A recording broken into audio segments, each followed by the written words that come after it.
For the last few months, I've been testing every ranged DPS spec on the beta, and in today's video, I'm going to be ranking them based on how fun they are. We'll start with the worst of the worst, and then we'll work our way up to some of my favorite range specs in the game. Before we start though, I just want to mention I am doing a giveaway for the War Within Epic Edition over at my Twitter, so go and get yourself a chance at early access over there. The winner will be announced live over at my Twitch on launch. The worst of the range for me definitely has to start with the Balance Druid. Balance just kind of feels like it was left behind in Dragonflight. It's a super stale builder-spender rotation that's almost 100% predictable, and while I don't think that's always necessarily a bad thing, a few procs would definitely go a long way. Your dots are pretty much passive in AoE, they are constantly refreshed by your Starfall, which is really your only spender in AoE, and in between that you're just going to be spamming Starfire. Where Blizzard really messed up was removing Primordial Arcanic Pulsar. For those that don't know, this procs your biggest cooldown Celestial Alignment every time you spent 600 Astral Power, and this gave Balance a much needed variance to the gameplay, but also covered them for their lack of burst and longer cooldowns. It allowed better players to express their skill with this spec by managing their pulsar stacks carefully so that they could enter their cooldowns when needed. Removing this was such a weird change that it's pretty much completely killed the spec for me, and that's coming from somebody that's mained Balance for most of my time playing WoW. It's not necessarily pulsar itself, but without anything in place of it, the spec just feels ridiculously stale. But that's not all that ruined the Moonkin for me. The hero talents are also wildly underwhelming. Keeper of the Grove I'd honestly rather play without. It forces you into taking the Treants talent, which would be fine if the hero talent made up for it, but you barely get any cooldown reduction from the talents themselves, so your Treants aren't even relevant for most of your rotation, and they seem to be forcing all of the damage into the Dream Burst proc that makes your builders explode. I dare say it, but I feel like you could redeem this bland idea of a spec by heavily increasing the uptime from the Treants and also having more relevant interactions, like applying a third dot to your target for the Waning Twilight activation. Elun's Chosen has potential, but it's definitely not there yet. The cooldown reduction in procs of Fury of Elun is actually quite fun. You can already get it down to around a 25-ish second cooldown, but where this hero talent gets a little weird is by making only your Lunar Eclipse relevant if you're talented into it. As I've already mentioned, Balance is stale enough as it is, but now not even having to think about the main unique mechanic of your class makes it completely contradictory to the name of the spec. The Augmentation Evoker is up next, and I'm going to try and leave my hatred at the door for it. I don't necessarily hate the spec itself, I just hate what it's done to the game. Ever since its introduction, it has completely dominated and ruined the meta, especially for Mythic Plus. So after half an expansion with this spec in the game, my question to Blizzard is, why have they not doubled down and introduced more support specs, or why have they not just removed it? It seems insane to me to just keep one spec of a new role in the game, either it was a success or it wasn't. As you can probably tell, I don't really care for the support style of Aug, so I can't really get behind its gameplay. I think they have done the support style well, and the mini-game of trying to min-max your Ebb and Might uptime is definitely an engaging mechanic, even with a dull and easy rotation. That being said, Upheaval is a great button press, though I do think the empowerment could have been a little bit cooler. Do you ever really gain that much benefit from charging it up? I'm not sure personally, but I just think it could be a little bit spicier. I think the real satisfaction from the spec is drawn from the utility usage, as the way you use your utility allows for a lot of skill expression. I do enjoy the Scale Commander hero talents leaning into some more damage for the Org itself. If you were to ever catch me on this spec, you'd definitely find me using this hero talent. You gain lots of eruption damage and even Breath of Eons damage. And then Chrono Warden is just not for me. It leans even more into the support role by turning your Tip the Scales into another team buff, and it just replaces your Living Flame with Chrono Flame, which to be fair, does look kind of cool. For those that do enjoy Org, more power to you, it's just not my kind of spec. I'd say it feels closer to a healer role, which I have no interest in.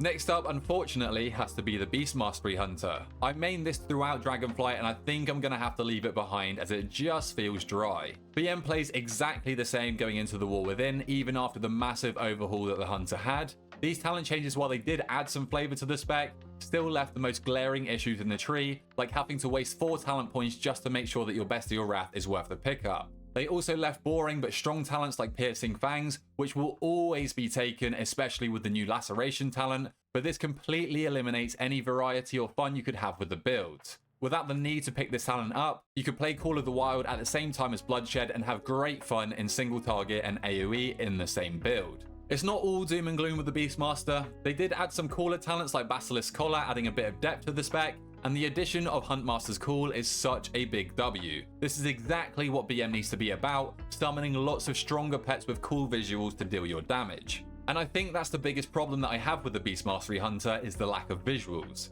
Ultimately, hunters do just shoot arrows or bullets, so I get that it's a hard task, but I feel like for BM it would be a lot easier. For example, why don't we spawn a permanent Basilisk with our new Basilisk Collar talent that increases in damage for each dot we have active? That'd be a lot cooler than just a passive dot on the target. And also, why aren't our pets just bigger so that we can actually see their visuals? Only increase their size on our screen, but we don't really need to see what's going on in melee, so juice those bad boys up and let us actually get some nice visual feedback instead of just pointing at our pets. The hero talents keep with the stale theme of this spec. Dark Ranger could have been so cool even just visually, but on top of the lackluster visuals, we get charges of Barb Shot.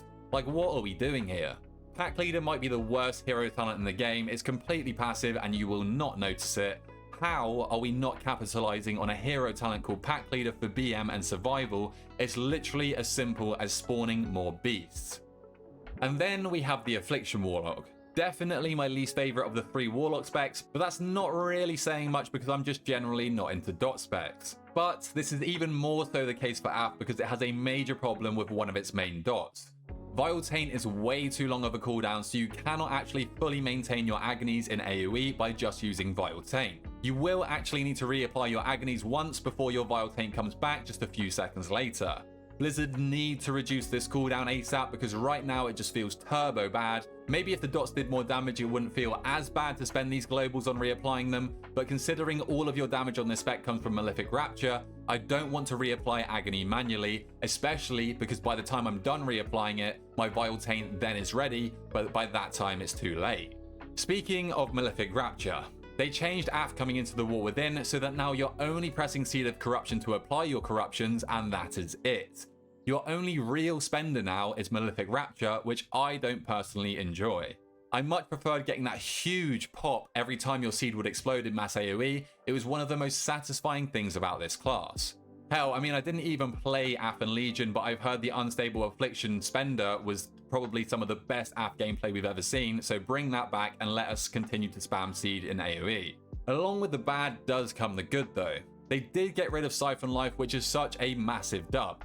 This ability was such a pain to upkeep on your targets, and now it's completely passive and makes your corruption heal you. Your Dark Glare actually kind of pumps now too, which makes you burstier, something Aff desperately needed, and even the addition of Shadow Bolt Volley is a nice touch. Hellcaller is a great hero talent, turning your corruption into Wither, which finally makes your dots do damage, and you also gain a Malevolence cooldown that pairs super nicely with every Soul Rot window.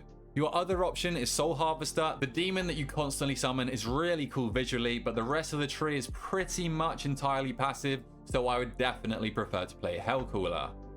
Sticking with the Warlock, we're now onto the Destruction Warlock. This spec has had a complete talent overhaul coming into the new expansion, but to be honest, it doesn't really feel like it changed much. The rotation still plays very much the same as your simple builder spender using Chaos Bolt on single target and Rain of Fire on AoE, though I do vastly prefer the single target rotation. Something about it just feels so fluid, and the new Overfiend that you summon is thematically so sick. It doesn't feel as great when it procs on AoE because it still spams Chaos Bolt. It would have been cool if Rain of Fire still proc the old Blasphemies while the Chaos Bolts proc the Overfiend. AoE did become more enjoyable for the spec as your Inferno talent will now reduce the Rain of Fire cost to 2 Soul Shards, so you can call these down quicker, and although it's a very simple rotation, you can't not fall in love with the amazing visual feedback you get from bombarding your targets with infinite meteors. Fire and Brimstone has become a much easier pickup too, which makes your Incinerate cleave on all targets.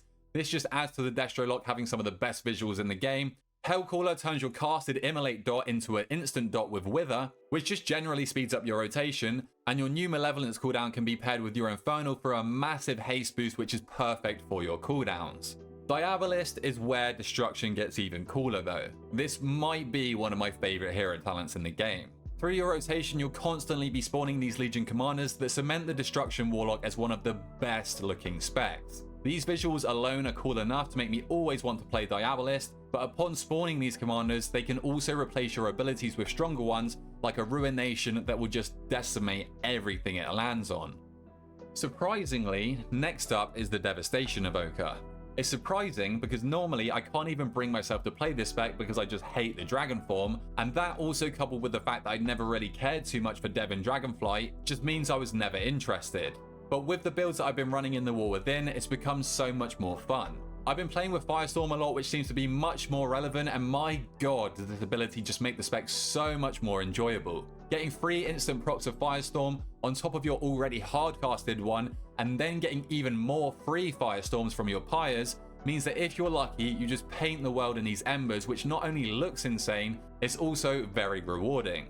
I have seen a lot of people complaining about the animosity change, which is basically just being able to extend your big Dragon Rage cooldown. This wasn't capped before, and coming into this expansion, they've now added a 20-second cap to this extension. So I get it. It must feel bad going from what it was and being able to express your skill through this extension, but 20 seconds is still a super long time, and it still feels great when you see your Dragon Rage timer extending. Imagine you gave this cooldown extension to another class, they'd literally be over the moon. What I love the most about this spec though is the causality talent. Constantly seeing your big empowered abilities chunking down in cooldown is so satisfying, and this in turn makes your Dragon Rage extension easier, but where this gets real fun is with the hero talent scale commander. This hero tree is all based around your empowered abilities, so casting them more frequently due to cooldown reduction ties it all together. Why these empowered abilities are so important for this hero talent is because they cause your disintegrates to cleave on 3 targets. This looks absolutely unreal, especially if they all proc 3 Eternity Surges, and honestly, this hero talent kinda saved Devastation for me. Flame Shapers can cast Engulf, which adds a tiny bit of depth to the simpler Devastation spec. Engulf hits like a truck and will increase in damage for each periodic effect you have on your target, and it can also consume your Fire Breath to explode for big AoE damage. I just kinda wish the visuals were cooler for this hero talent.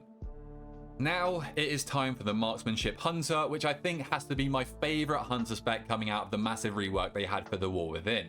They made some excellent changes with the talent tree, and though I wish they integrated the tier set from Dragonflight that allowed us to 2-target cleave, I think the rest of the changes completely make up for this. Easily my favourite part of the rotation and the new talents is now the fact that Barrage is now in the talent tree. This would be cool enough by itself, and I'm surprised that it wasn't always just only a marksmanship ability, but they cooked even more with this talent. The node underneath it will replace your infamous barrage with a rapid fire barrage that will shoot rapid fires at up to 5 targets. This means no more ninja pulling, but more importantly, this is just so unbelievably sick. It finally gives the hunter some cool visuals, especially as you see all 5 strings of bullets ricochet with trick shots. It adds to the even crazier burst that the Hunter already boasted, and it's just without a doubt the coolest part of your gameplay. More great changes involve the separation of unerring vision and calling the shots. There was no world where we were not taking the increased damage from unerring vision, so by default, the cooldown reduction on True Shot from calling the shots was just dead on arrival.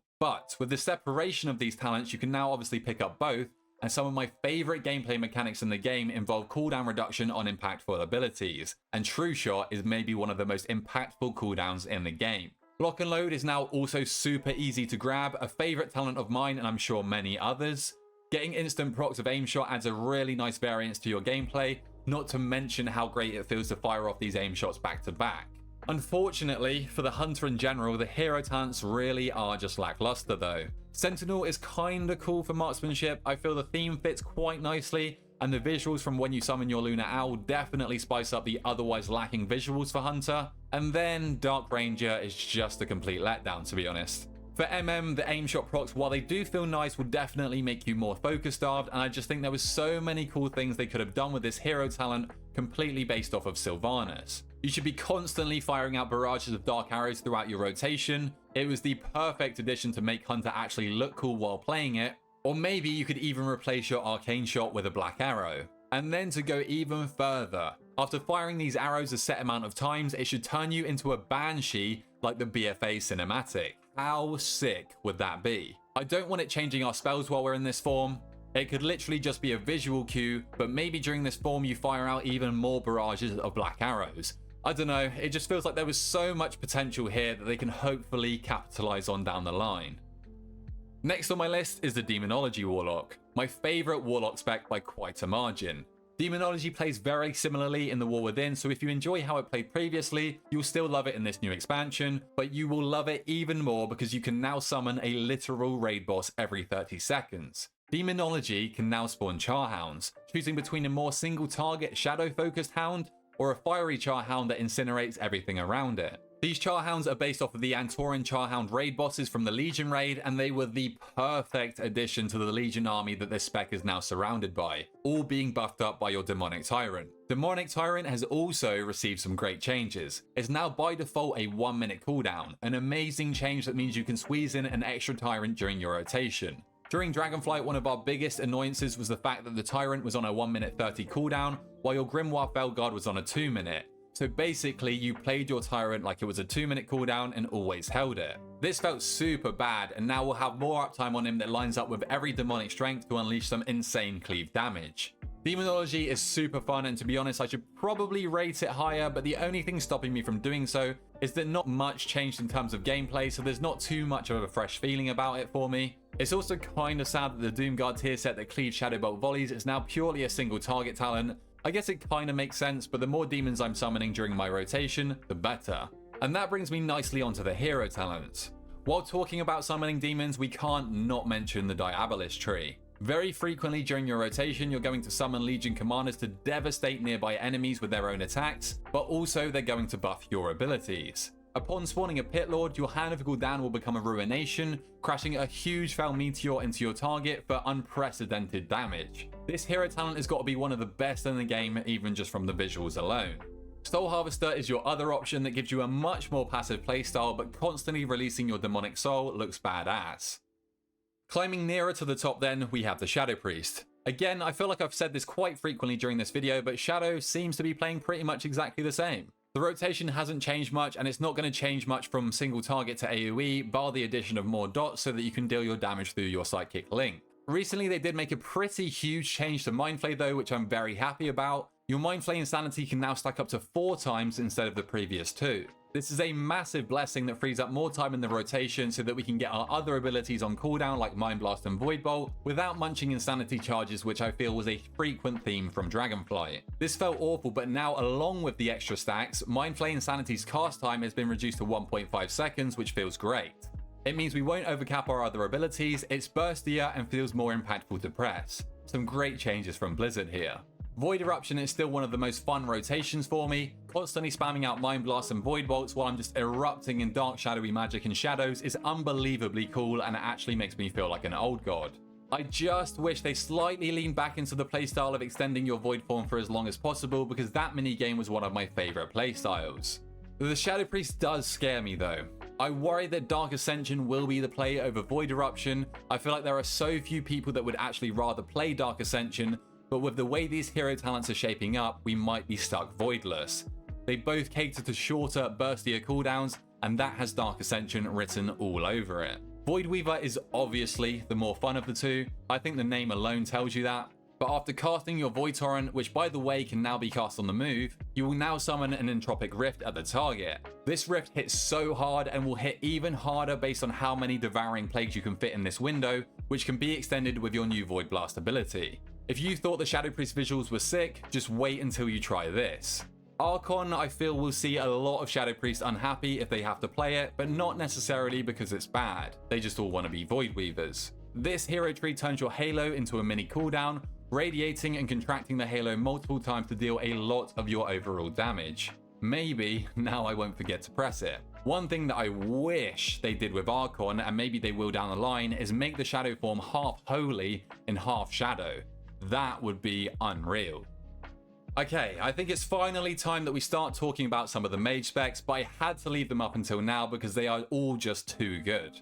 Frost is still all about shattering your spells into frozen targets, which for me is some of the most satisfying gameplay in the game. It adds a nice bit of depth to the spec, and when you see those huge crits from glacial spikes being shattered into flurries, it feels super rewarding. The one thing that I'm not a fan of with the Frost rotation is the opener. When playing with Coldest Snap, you basically do your opener twice with the Cone of Cold in the middle to reset everything, and I think that it just makes it feel way too long.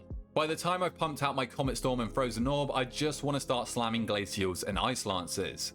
And this is why I love Frost's single target rotation so much. It just has such a nice flow to it with constant procs of Ice Lances and Flurries that build up these icicles to conjure a fatty glacial spike to nuke the target. Icy Vein speeds this rotation up and now has even more interactions with your Frostbolt, which makes your normal filler spell feel much more rewarding to press, as it can now give you increased spell damage and casting speed. I also really enjoy both hero talents for Frost. Frostfire gives Frost even cooler visuals as you constantly bombard your targets with meteors, but it also gives you procs of instant Frostfire bolts. This Frostbolt replacement spices up your filler even more and still interacts how Frostbolt would with all of your other talents, so you can cleave the Frostfire bolts and even reduce the cast time. I'm sure at some point in the expansion we're going to be spamming this button for the highest damage. Spellslinger is generally more passive, but this hero talent has one little side talent that completely carries the fun of it. Spellfrost Teachings will reset your Frozen Orb and make it deal increased damage, so if you hit the jackpot and get a few resets in AoE, you bet that you'll be topping the meters.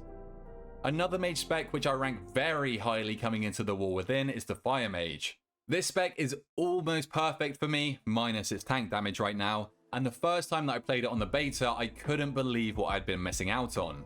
Fire to me always used to feel way too cooldown reliant and therefore punishing. If you miss your combustion, you'd for sure feel it because outside of your big cooldown, you did tank damage. But that has changed after they received another talent overhaul that places a huge emphasis on Living Bomb. This has always been one of my favorite Fire Mage abilities, and I'm so glad that it's back because it is so incredibly fitting to this spec.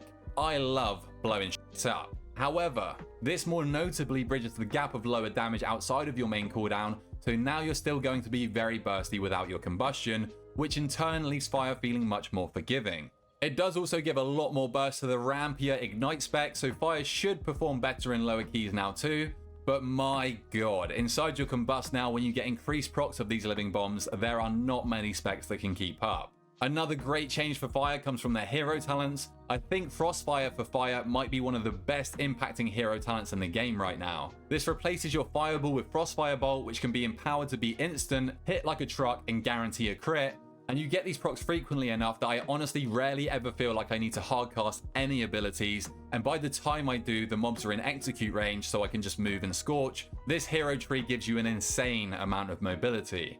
It also gives you even more frequent bursts through calling down passive Comet Storms, untying you even more from the combustion bot that Fire has felt like previously. Sun Fury, I'm yet to figure out how complex this hero talent is going to make Fire, which does scare me a bit.